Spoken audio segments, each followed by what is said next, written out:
Welcome to the Awesemo Early Bird Podcast. It's your old pal EMac coming to you with one Adam Ship My Money Scherer. That is something I have not said since I believe March 10th. When was that was the last podcast in my download file, Adam. It's been a long time since we've chatted. This is kind of fun. It feels like a reunion of sorts. Yeah, I said the Lofty. It kind of feels like first day back to school. Like I don't really remember what exactly I'm supposed to be doing. Like there's just like so many different, bookmarks and stuff on my computer that I like vaguely remember using and don't remember a whole lot about. So it's fun to get back into the swing of things, fun to be talking about sports again. Yeah, my 2020 fantasy sports FU was I've somehow managed to be paying for 2 years 2 separate Fangraphs subscriptions, because all you do is it's $50 and they just don't have Right. all those pop-ups, which I'm totally fine with. But I had apparently somehow two usernames, one going to a credit card, one going out of PayPal, both set up on autopay. And and they were far enough apart that it didn't click for me. And then all of a sudden I was doing my taxes. I'm like, wait a second, why I have two of these? And then I went back and looked. I'm like, oh my God, I have paid $250 over the last 2 calendar years. So I I've been paying. I think I've been paying for 3 gym memberships for at least the last 5 years. Oh, And I don't go to any of them. So painful. Are any still in St. Louis? one's in St. Louis. Yeah. Oh, you've got to do something about. Hey, hashtag how rich, I guess. Right. That's what we're saying here. So apparently the COVID KBO life has been treating you well. Yeah, KBO KBO's been good recently. Um, had struggled early on in that, but overall, DFS went well. Got into MMA, that's been good. Golf and NASCAR have been up and down, but MMA was good. League of Legends has been good. I'm playing everything now. A bunch of stuff I never thought I'd play. Well, you took like a full month off, right? Because you started dabbling in poker again, and then you were just like, "Yeah, I'm not doing any of this sim stuff, guys. I'm out. I'm just gonna kick back." Yeah, I didn't do anything DFS related until KBO started. I built my own projection model from scratch and everything, which I'd never done that from scratch. So it was fun and a nice challenge. Um, I was actually kind of surprised with how well it ended up turning out. But so once KBO came back, I started playing that. And then once golf and MMA came back, I kind of started with that. And once I was getting up for KBO, I figured I may as well play League of Legends. So yeah, a bunch of stuff that I'll probably keep playing even once the other sports come back.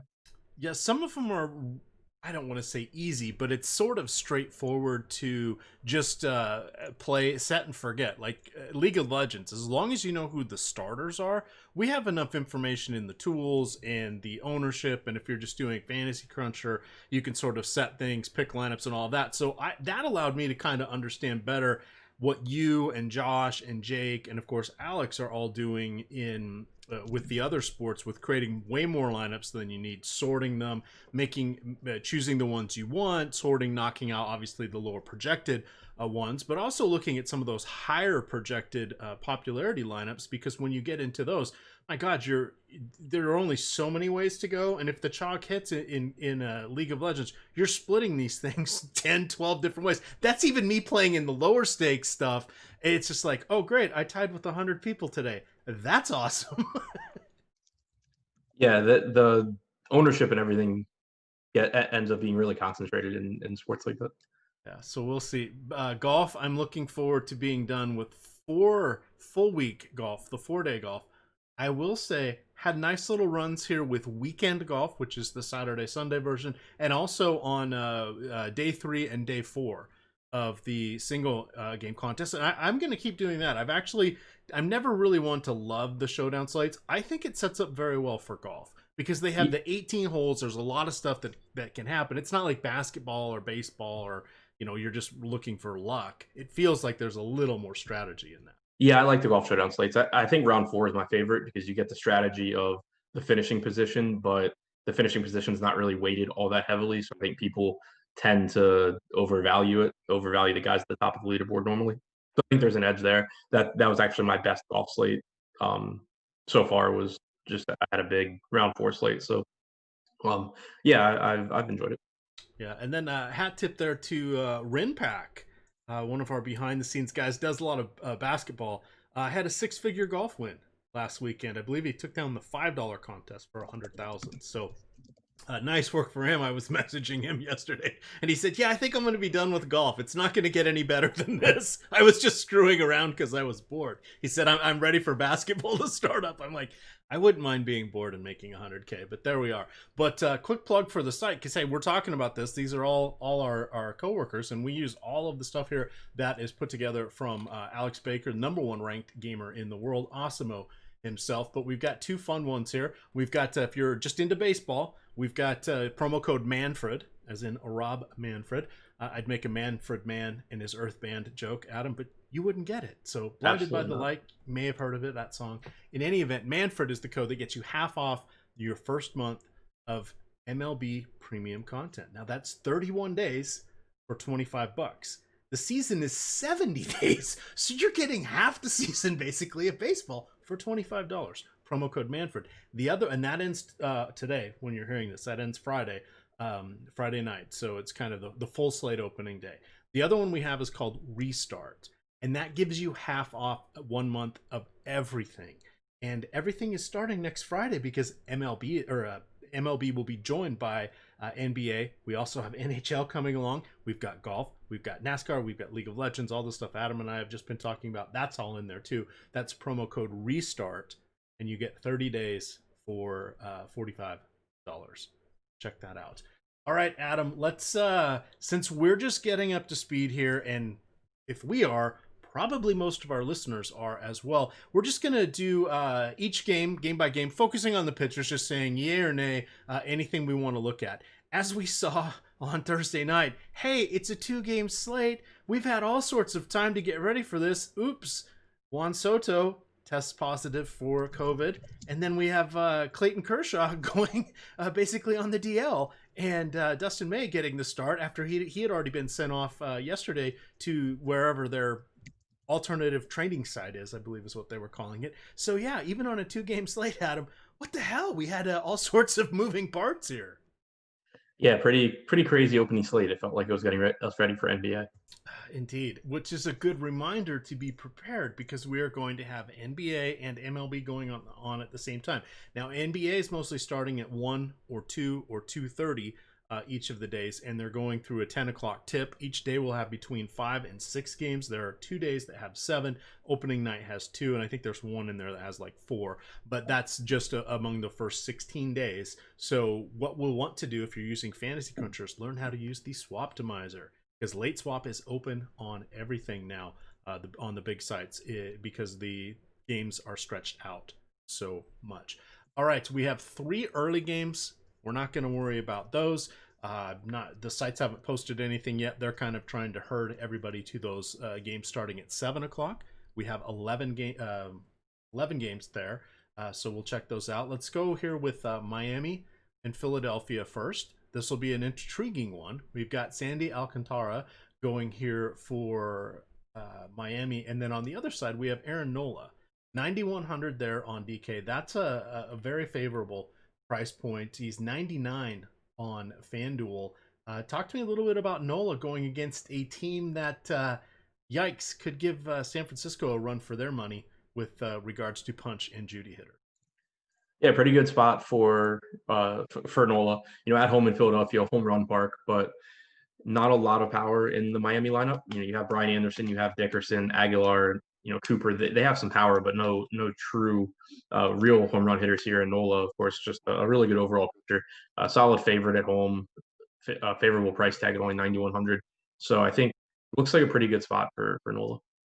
Yeah, and that's one where there's there's only so much we can say. Now we'll have a lot more with ownership. We'll know a little bit more about the weather. It's very hot and humid here in the mid-Atlantic states, which of course this game's going to be in Philly. So there'll be more to talk about on the daily strategy show, and then we'll also have the deep dive and live before lock. But Nola, let's put a pin in that. He's going to be one of the handful of guys we're really looking at. It's kind of ace day, sort of. And then you can see the haves and the have-nots. That's on our next game here. Shane Bieber going against Danny Duffy. We've got Cleveland at home hosting the Royals. Cleveland is a 220 moneyline favorite here. We know that Danny Duffy Uh, Generally allows a fair amount of home runs, does have some strikeout upside. This is not quite the same Cleveland lineup that we are used to seeing in the past. They do still go heavy on the platoon splits. We must not forget that Franmil Reyes, former San Diego Padre lefty killer, is in the lineup here. So is Domingo Santana, Jordan Luplow, but those guys are batting towards the bottom there. Adam, you like the Biebs. Give a few words about the Biebs here going against the Royals. Nothing too scary. Franchi Cordero, he's still in the league. Wow. Mikael Franco, oh, he's still in the league. Wow. What do you want to do here? It looks like Alex Gordon's batting cleanup. Goodness. Yeah, pretty ugly bottom of the order for Kansas City. Some formidable bats at the top from Merrifield down to Perez, but then it drops off. But overall, just a really good pitcher. In Shane Bieber, I think one of the better young pitchers in the league. Last season, struck out 29% of righties, 31% of lefties. Does give up some power to left-handed hitters, but again, you just don't have that much fit in this lineup. You have Alex Gordon, who has, he can hit mistakes. Mondesi has a little bit of pop, but more of a speed guy. And other than that, most of the power is from the right side. So I think it sets up as a really good matchup for Bieber. Vegas agrees, only a 3.4 implied run total here for Kansas City. All right, so if we're looking at him, he is 10-2 on FanDuel, 10-3 on DraftKings. That is the way to go. Would Danny Duffy at 6,400 kind of be on the short list as an SP2 for you on opening day here, the larger opening day for DraftKings? At first look, I really like the Indians' bats more. Duffy coming off of a season where he only struck out 20% of right-handed hitters, but more importantly, allowed a 209 expected ISO to righties. And you mentioned the platoon splits at the top. There's a ton of right-handed power in this lineup. Cleveland's projected lineup has 0 left-handed hitters in it. You have right-handed power in Ramirez, Lindor, Santana, Reyes, Domingo Santana. It's a really, really deep lineup, not a ton of strikeouts, and that's a really bad matchup for Duffy when you're talking about someone who doesn't get a ton of swings and misses on his own and gives up a lot of power. Now you're facing a bunch of right-handed hitters that have power and don't strike out a lot. All right, we've got let's see, a couple other fun things. So the opening day here, we have large contests again across most of the sites. I think they're not going to run as many secondary offerings. The larger contest on DraftKings, the $10, looks like it filled at about 70% capacity. Now I expect on Friday that'll fill a lot more. But Adam and I were discussing pre-show, is this people being a little smarter about not joining these literally gigantic large field contests when there's only 4 teams in the player pool? Or do people not have a lot of money? We have a bit of a unemployment issue going on in the U.S. Hashtag pandemic here. So not sure what to do with that. But keep in mind, they will resize these contests for baseball. So if there's a chance to get some overlay, strike now. And when NBA comes back, we're not entirely sure what is going to happen as much with the baseball content or contest sizes, but I think they're going to be a little bit smaller than what we're seeing now. So you're going to want to take advantage of some of these things here. Over on FanDuel, their $3 contest was only filled 65% of the way. So I think there'll be a lot more people playing on a Friday, a lot more teams to choose from, but just to keep an eye out between those, Fantasy Draft, SuperDraft, and Yahoo also. Maybe you could find a little bit of overlay here and there. On to our next one here, we've got the Milwaukee Brewers in Chicago being hosted by the Cubbies. We have Kyle Hendricks and Brandon Woodruff.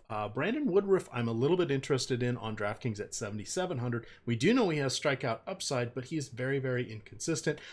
Tougher lineup against the Cubs, but they fall off a shelf quickly, Adam. Our bottom 4, and this is with the DH. Jason Hayward, Ian Happ, Jason Kipnis. Hey, he's still in the league. And Albert Almora. That's not a very intimidating lineup there. On the flip side, you've got Kyle Hendricks, who solid, will probably pitch 5 innings, will probably get 5 strikeouts, and will probably give up 2 runs. And he'll be perfectly serviceable, but I don't know if he has upside for us. What do you like in this matchup? Yeah, I think Woodruff is the higher ceiling pitcher here. I don't think that's really debatable. It's not a great matchup for strikeouts, especially the top of this order for Chicago. You have Anthony Rizzo in there that seems like he pretty much always puts the ball in play, and some dangerous bats around him with Bryant, Baez, Schwarber. But the strikeout stuff for Woodruff is really good, especially for a pitcher at this price point. Last season struck out 29% of lefties and 29% of righties. Didn't allow much power to guys from either side. 161 expected ISO to lefties, 102 to righties. Gets a lot of swings and misses. So I think that, with it being an 11-game slate, you don't need to get to Woodruff probably, but I do think that he should come in with low ownership, and he does give you a lot of upside despite the tough matchup. On top of having the really good strikeout stuff, also the highest ground ball percentage on the slate last season at 53%. So a lot of ground balls, a lot of swings and misses, both really, really good combinations for a pitcher, especially if you can get them at a cheap price point and low ownership. On the other side, I don't really see a reason to go to Hendricks. Obviously when he has his big games, it's normally because goes deep into the game. He's not a high strikeout guy. It's a perfectly fine price point, but with him being the favorite here, I think he probably gets a little bit more ownership than Woodruff if either of them get much ownership at all. And I just think Woodruff has the higher ceiling because of the strikeout upside. It's not like Milwaukee is a cakewalk lineup either. Hendricks will have to deal with Sogard probably at the top, who, while he's not a great hitter, he's a nightmare for rostering pitchers against. You have Kane, Yelich, Braun, Keston Hiura, Justin Smoke has power. It's not like it's a weak lineup for Milwaukee. So between the two, I would give the edge to Woodruff. All right, continuing along here, it's your Baltimore Orioles going to Boston, taking on Nathan Eovaldi. Baltimore has a 4 implied run total. Boston has a 6.1 implied run total. That is because Tommy Malone is taking the mound. Congratulations on your opening day starter there, Adam. Wow. Yeah, I'd forgot they even signed him, and now he's the opening day starter. This is, it's like the years when for the Nationals when I first moved out here, John Lanahan was like the starting opening day starter for like 4 straight seasons, and then he got mad he wasn't the fifth for a 5th year in a row, and they reassigned him to AAA or cut him. I forget what they did, but he got my first thought when they said Malone was starting was just to kill time over with nothing going on. I've been doing a lot of just like sports trivia quizzes and stuff. And it seems like I always do really bad on questions about the Orioles because I don't remember like anyone from 2000 to 2010. And, be like, oh, who are the opening day starters for the Orioles? And I'm just like, I can't think of any. And I know that Jim Palmer. not in that. No, but like from 2000 to 2010, those guys are gone. It was like Rodrigo Lopez, and that was about it. Eric Bedard. But so, yeah, it kind of reminded me of that, where a year or two from now, I'm going to have no idea that Tommy Malone even pitched for the Orioles. Yeah, so it's yikes. The other thing that's yikes is, one, shout out to DraftKings. Dynamic pricing really jacked up some prices. For comparison, Christian Vasquez, 2,700 on FanDuel. He's probably going to bat 5th or 6th. On DraftKings, he is 4,700. So dramatic change there. You've got Rafael Devers at 5,400. Xander Bogaerts at 49. These are DK prices. JD Martinez, 48. Andrew Benintendi, don't worry about him in the lefty there at 3,800. But Michael Chavis, probably going to be popular, 3K even on DraftKings in this matchup. Do you like either of these pitchers? We talk about Eovaldi. He's changed his stuff, or I believe, if I remember what you have told or talked about in the past, I believe his changeup is getting a little bit better, but he still has that relatively straight fastball. Yeah, he's got a good splitter that he should throw more often. He still only threw it around 10% of the time to righties, about 17% to lefties last year. It's a pitch that hopefully he starts to throw more. Throws really hard, but like you said, a straight fastball. Last year really struggled with left-handed power. He struck out about 23% of righties and lefties, but against righties, he held them to a 133 expected ISO. To lefties, it was 253. If you look at the Baltimore lineup, you have some left-handed power in Santander. You potentially have left-handed power in Chris Davis if he is on his greenies again. But not a whole lot of left-handed power in this lineup. Not a great price point on Eovaldi either. Someone that if I'm playing 150 lineups, I can see getting to some just because it's a favorable matchup, but not anyone that really jumps out to me. And as far as Malone goes, I just can't see getting there against the Red Sox, even at the minimum salary. You mentioned the lefty-lefty matchup for Benintendi. I still have some interest there. Benintendi is fine, just he's cheap and leading off. But the one that really stands out to me is Rafael Devers at 5,400. Because he's expensive and because it is a lefty-lefty matchup, I expect that he'll probably have a bit lower ownership than the rest of the middle of this order. JD Martinez, Bogaerts, Chavis. I think those guys will all get a lot of ownership, and deservedly so. But last season, Tommy Malone threw 602 pitches. Tommy Malone threw 518 pitches to left-handed hitters. He allowed a 276 expected ISO. Only had a 9.3% swinging strike percentage.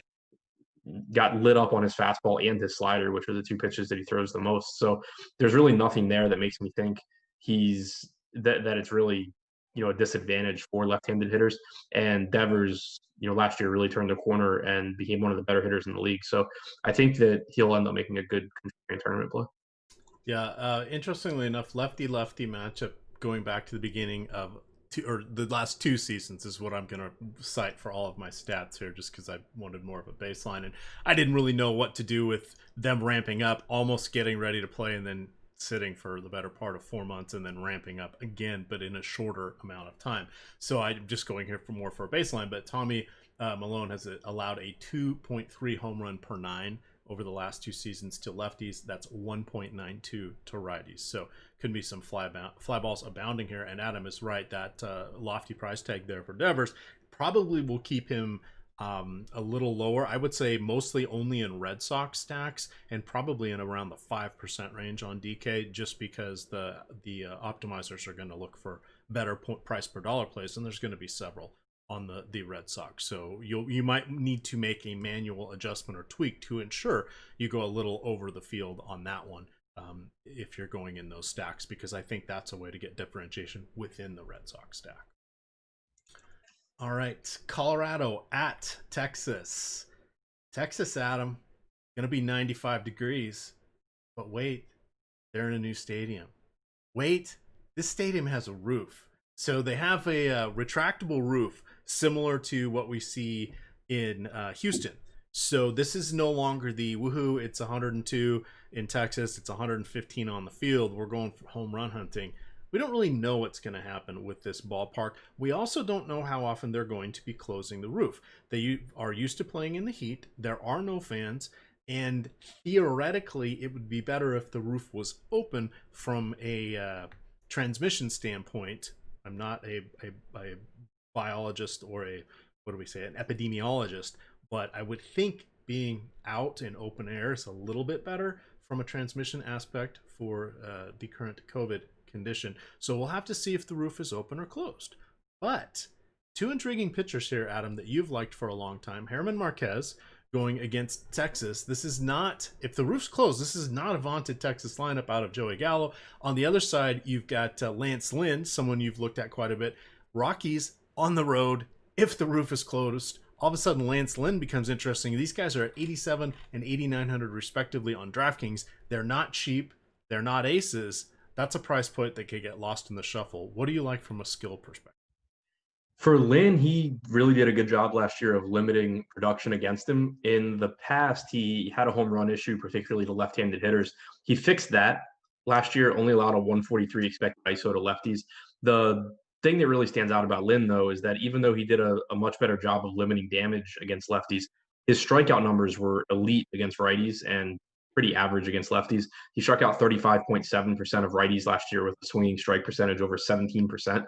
Only struck out 21% of lefties. So I think a lot will depend on what the Colorado lineup looks like, because Lynn is expensive enough where you need more than just a good start from him. You need him to pick up some strikeouts. The projected lineup that I'm looking at for the Rockies has 7 left-handed hitters in it. The only 2 righties being Story and Arenado, who obviously are not easy outs. So if we do get a lineup similar to that, I'll probably shy away from Lynn a little bit.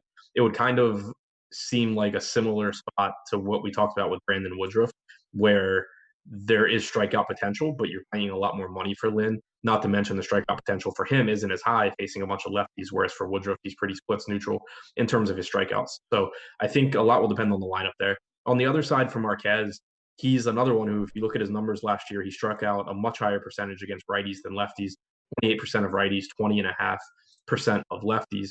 Texas's projected lineup has 5 lefties, 4 righties, but the left-handed hitters are all 1 through 5, so you're getting more at bats from them. That'll drive Marquez's projection down a little bit. Getting out of Coors Field always is favorable for Marquez. Obviously, like you said, it'll be more favorable if the roof is closed, but still probably not a spot I'm really going to get to all that much on an 11-game slate, just because I think that there are other high upside pitchers, with it only being for most or all of these teams, most of these teams, opening day, you just have a ton of high upside pitchers. So this isn't quite the same as getting an $8,700 Herman Marquez, a month into the season when half the slate is number 4 and number 5 pitchers. Absolutely good points there. There is looking like a bit of an 8 o'clock slate on the sites. I did want to point out, as you mentioned, Lance Lynn really controlling that home run per nine. Over his last 767 batters faced in lefty-righty matchups, 0.65 home runs per nine. That's pretty low. Now, the walk rate is almost 11%. That's not good. Strikeout rate, as you mentioned, yeah, kind of in that 19% range. But still, nice to see that he's not going to clear the bases, or the opponents aren't going to clear the bases very often. So that's a little helpful. On to our next one here. A couple fireballers. Jose Berrios going against Lucas Giolito. Twins set a major league record last season, I believe, going off the top of my head, 307 home runs, if I remember correctly. Wow, did not see that one coming, but Lucas Giolito really came into his own. This is kind of a strength versus strength matchup. On the other side, we have Berrios going against the Chi Sox. Both teams coming in with a 4.3 implied run total here. It's going to be 80 degrees in Chicago, light breeze coming in from left. I don't know what to do with these guys. This is not a real feel-good situation. Feels like Berrios is about 18-20% too expensive because we don't know how many times he's going to go through the lineup. And Giolito, wow, the teeth of this Twins lineup, a little bit scary because they've added Josh Donaldson as if they needed more power. Yeah, not a ton of interest in either pitcher for me. Berrios, a solid 25.5% strikeout percentage last season. But if in the context of the slate, that's pretty average. It's not a great matchup against what I think should be an improved White Sox team. You have a lot of young talent on this team, and then you also added Yasmani Grandal, you added Edwin Encarnacion. So it's a pretty formidable lineup. I think that they're a team that I'll be looking to roster in tournaments from a hitting standpoint more often than I'll be looking to take pitchers against them. And then on the other side, you have Giolito in an even tougher matchup against the Twins. I think Giolito is a better pitcher than Berrios. I really like the upside that Giolito gives you in general. Last season, I don't have a strikeout. Last season this is from 2018. That makes a lot of sense. In 2018, he struck out 16% of hitters. Last season did a lot better. Last 2 years against lefties, Giolito, or last 740 batters over 2 years, 22% of lefties. And then, see on here, I don't have his writing number. Oh, there we go. He's 25% in that same time frame over 740 writing. So it's ticking up because that's the 2-year average, and you had said the 18 numbers weren't that great. So he's pretty good last year. Yeah, Giolito really good last year. Struck out over 30% of lefties and righties.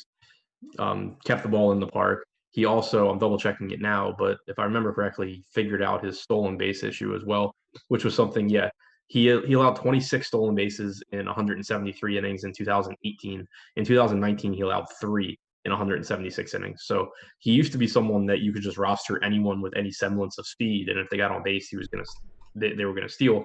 Now he's well above average at holding runners, and now he also has Grandal behind the plate, which should be an improvement. So not someone I'm looking to pick on, but also just a lot of power in the Minnesota lineup. Not a ton of strikeouts either. So I think I'll probably be staying away from both pitchers. All right, heading on to our next one here. We've got the NL Central battle. We've got Joe Musgrove at 6,900 on DK going against Jack Flaherty at 9,000 even. It is going to be just shy of 90 degrees in St. Louis, about 60% humidity, light breeze coming in from right field here. I'm not really doing cartwheels over either of these guys. However, Pittsburgh coming in with a 3.6 implied run total. We know that Flaherty is pretty good against righties. They're going to have Brian Reynolds, Adam Frazier, Josh Bell, probably Colin Moran, who is a wind farm, and then Jared Dyson, who can't hit the ball out of the infield. That's really not that many scary lefties outside of Josh Bell, who was pseudo MVP type season last year, just on the outside of that conversation. How are you feeling about Jack Flaherty? Yeah, I think Flaherty's fine. Not the perfect lineup for him to go against, but like you said, only a 3.6 implied run total for Pittsburgh. Not a ton of bats in this lineup. And while his strikeout numbers are a lot better against righties, he still struck out 25% of lefties last year. Does a good job, a pretty good job of limiting power. 171 expected ISO, 151 actual ISO to lefties. So not a price point that jumps off the page, but 9K is a little cheap for the talent that Flaherty brings. I think I'd rather take a shot on him at 9K than Lynn or Marquez at a little bit less, or Barrios or Giolito at a little bit more, I think. All right. And then any interest in Musgrove as a secondary pitcher? The Cardinals, not as right-handed heavy as they once were. You've got Colton Wong, Matt Carpenter, Dexter Fowler. Well, I guess there's still only the three of them. It felt like there was another switch hitter in there, but I guess Tommy Edman. Oh, Tommy Edmonds is. Yeah, there we go. So it's four. It's not the easiest. Paul DeJong and Paul Goldschmidt have phenomenal power against righties. Musgrove, I don't know what to do, Adam, but we're looking for an SP2 here. Yeah, I think if you need to go cheap at SP2, Musgrove would be okay at 6,900. I'm thinking with it being an 11-game slate and opening day, so pricing's probably not that sharp hitters. At first glance, it doesn't look like it is. You probably can get away with not going that cheap. It's, a 5 implied run total for the Cardinals. It's a pretty average pitcher in Musgrove. Didn't take the steps forward last year that I was really hoping he would. Only a 19% strikeout percentage against lefties, 24.5% against righties. He's good enough where at that price tag, if I have 7K left at pitcher and I really love my stack and my hitters and everything, I don't want to change it up. I'm okay getting the Musgrove, but it's not an actual target for me. All right, looks like there is a rain delay in Nationals Stadium right now. Top of the sixth there. Scherzer with 99 pitches, 11 strikeouts, 4 earned runs, 4 walks. On the other side, you got Garrett Cole, 75 pitches, 5 innings in, 5 strikeouts, a 1 earned run. That was a solo shot in the first. Second batter overall, Adam Eaton. I'm guessing we're seeing the last of those pitchers there. I don't think the game's in any risk of being postponed. Just wanted to call this out. There are there's a lot of humidity issues here in the Mid-Atlantic. What that means is it kind of wreaks havoc on the radar forecasts, because the humidity, I mean, it's already rained in the last 4 days here, Adam. It's rained twice where I live, and I'm about 35 miles from the stadium. It's rained twice with no clouds in the sky. It's that humid. There's like raindrops coming. My dog's looking at me. I'm looking up. I'm like, I don't know. I'm not doing this as we're walking with her. So this is like the less than sustained storms. But you just don't know where they're going to go. And they could sit over an area for 20, 30 minutes and cause some issues because they're not particularly fast moving. They just kind of show up and marshal themselves somewhere, not always where expected. But watch out for Philadelphia and Boston as well for those games. All right, that was the little halftime show. On to the Seattle Mariners at the Houston Astros. You've got Marco Gonzalez. Yeah, I don't want garbage can or no. I really don't want a lefty going against Houston. Justin Verlander, however, looking at the Mariners with a 3.1 implied run total. Verlander coming off yet another Cy Young campaign. He is 11,400. What do you want to do with Verlander? Because I, as a Mariners fan, have no idea who Evan White is. Don't know who Kyle Lewis is. Jack Fraley seems familiar, but he's 2,400. And then Austin Nola, Aaron's brother, who was like, I don't know, a 28-year-old rookie or something like that last year. He's slated to be in the lineup. Those are the, quote, power hitters outside of Dan. I like to strike out Vogelbach.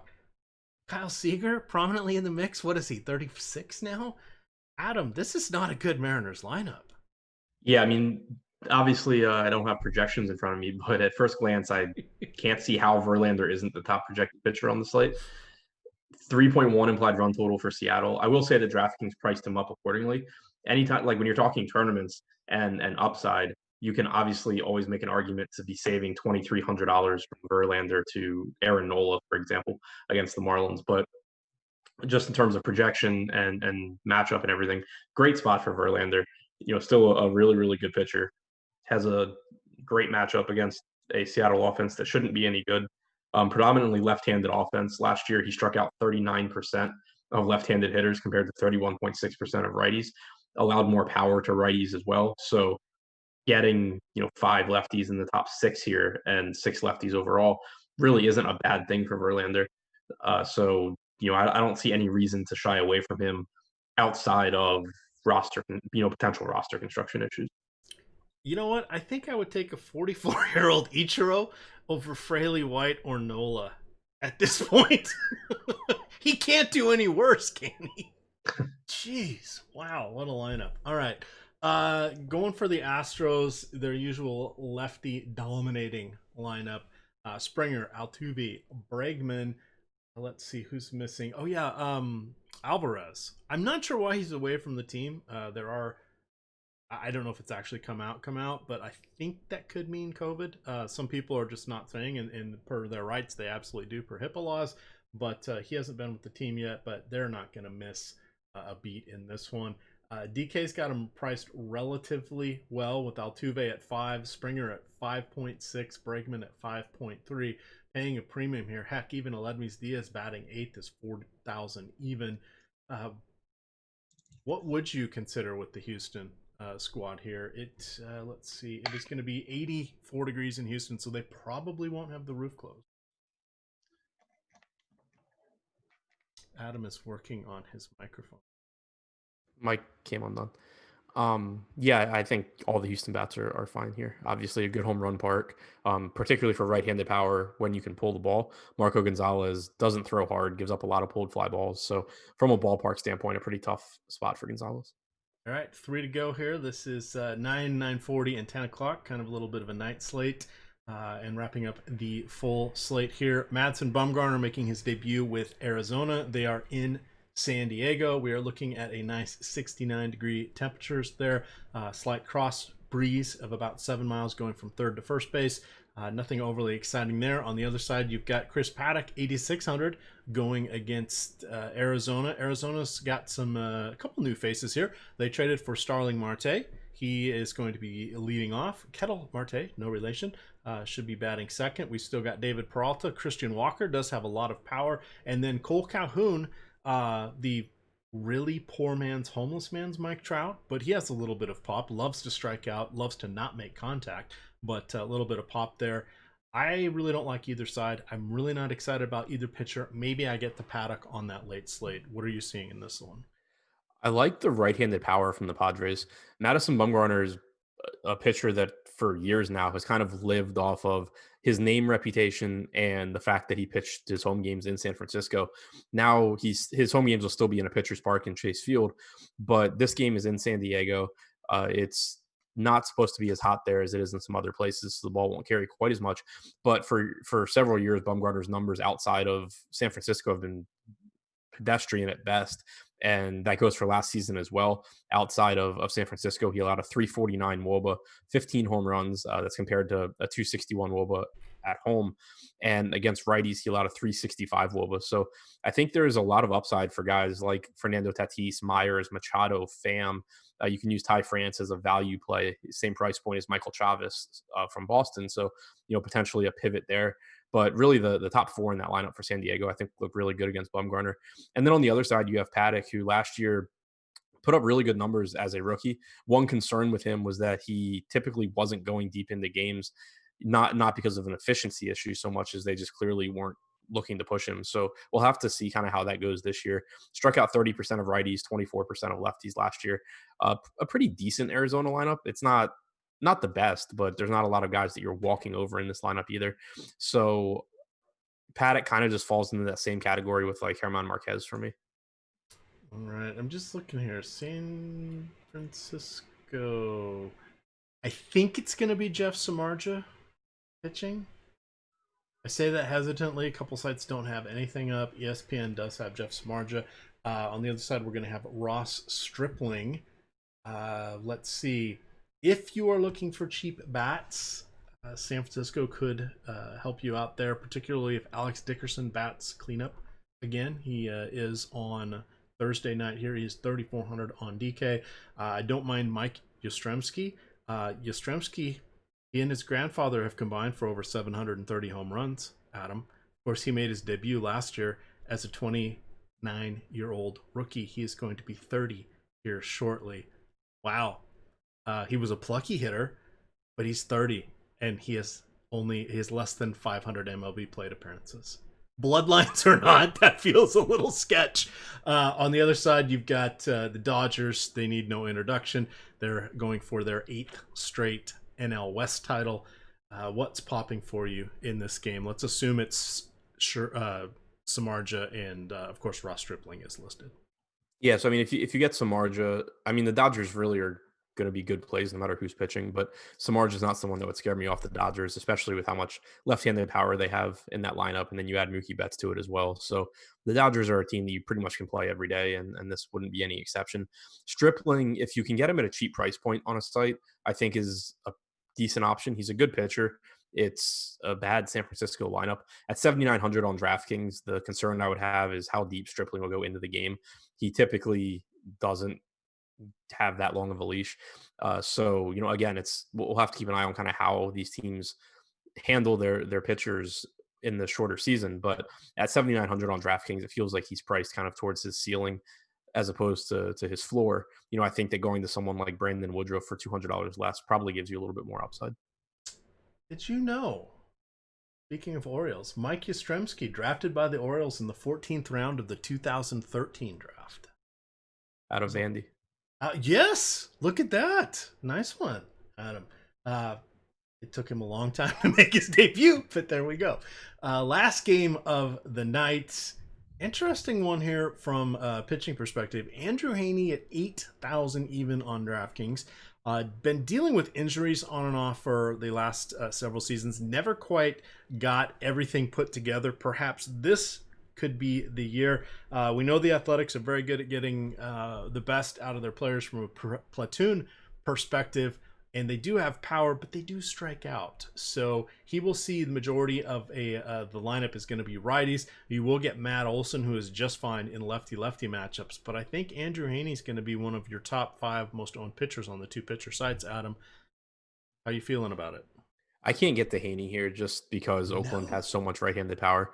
It's a good ballpark for run prevention, and it is only supposed to be in the mid-50s, it looks like. So all that looks really good and should help to suppress power, but it's still just a lot of good righties here with Semien, Laureano, Chapman, Chris Davis, Mark Canha, Piscotty, Pinder. Like, it's a really, really tough lineup. I'm someone who thinks Haney is actually a good pitcher, and he's someone that I tend to roster a lot. He doesn't have an issue striking out righties, comes in with a 29% strikeout percentage against righties last year, 15.5% swinging strike percentage. All that looks really good. And he's another pitcher that with these mid-range price points, I'll be looking to roster frequently, but it just doesn't really feel necessary with as many other high upside pitchers as there are on this slate going up against that much right-handed power. On the other side with Frankie Montas, I do think he's interesting at 8,800. He had a good year last year. I believe he missed some time due to a PED suspension, but other than that, he had a good year. He struck out 29% of lefties, 23% of righties.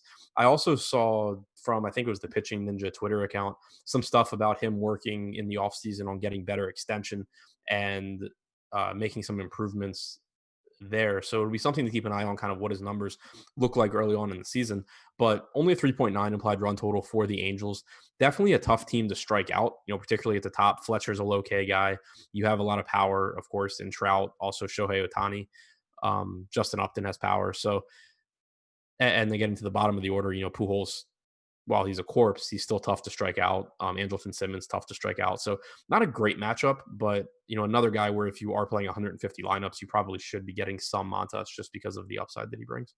Looking at this, it almost feels to me like those implied run totals should be reversed of what I'm thinking of in my head. Now this one's kind of, I think they should be favored. You think that Oakland should? Yeah. The interesting one in this is Montas allows like literally no power over his last almost 700 batters dating back 2 seasons. He's allowing a 0.73 home runs per 9. I would have not have thought that by any stretch. I would have figured usually you expect to see someone around 1. If they get up to that 1.2, 1.3, that's kind of, it's like, it's kind of high. Anything above that, it's like, yep, I'm looking for some power options against them. But damn, that's pretty low. The walk rate, 6.2% to righties, 6.8% to lefties. Is he more of just a control pitcher, or does he have... Do you remember what his out pitch is, or what his favorite pitch? He's got a really good splitter. He only threw it last year. He threw it to righties. He threw it about 12%. To lefties, he threw it 24%. So not really surprising that he struck out 29% of lefties compared to 23% of righties. But yeah, 2-seam fastball was his main pitch, and then his main secondary pitch to lefties was to righties was his slider, to lefties was his splitter. Does it say how fast the fastball was? 96.5 miles an hour. Okay, I would have thought closer to 93, 94. So okay. All right, I concur. The Montas now a little bit interesting here. You're right; it's going to be Trout and Ohtani that are a little bit scary. The rest of these guys are has-beens or never will be's. For our little major league quote, Jason Castro, you're batting from the 9th spot, home run hitter on that late slate against your pitcher. This is for you, Seth, if you made it this far. All right, Adam, that's going to do it. But we do want to remind everybody real quick about SuperDraft, which is a sponsor of the show. They have a couple deals here for you. The main one I want to talk about is if you make your first deposit and you put $10 in, use the promo code Awesemo10. That's Awesemo10. They will give you another $10 in super cash. If you make that first deposit as $100, that bonus becomes $20. Available for immediate use, super cash. And again, same promo code Awesemo10, Awesemo10. Anything you want to mention to the people for Friday, Adam? I believe you're on the one of the featured shows. Nope. I mean, I am, but nothing I want to mention. Yeah, nothing to talk about. It's just Adam Scherer. You know, he's only one of the best baseball analysts out there. Oh, was that my out loud voice? You weren't supposed to hear that, Adam. Just the audience. All right, gamers. With that, you can follow Adam at ShipMyMoney DFS over there on the Twitter machine. I am at EMac DFS, and of course, it is Awesemo_COM. With that, gamers, good luck.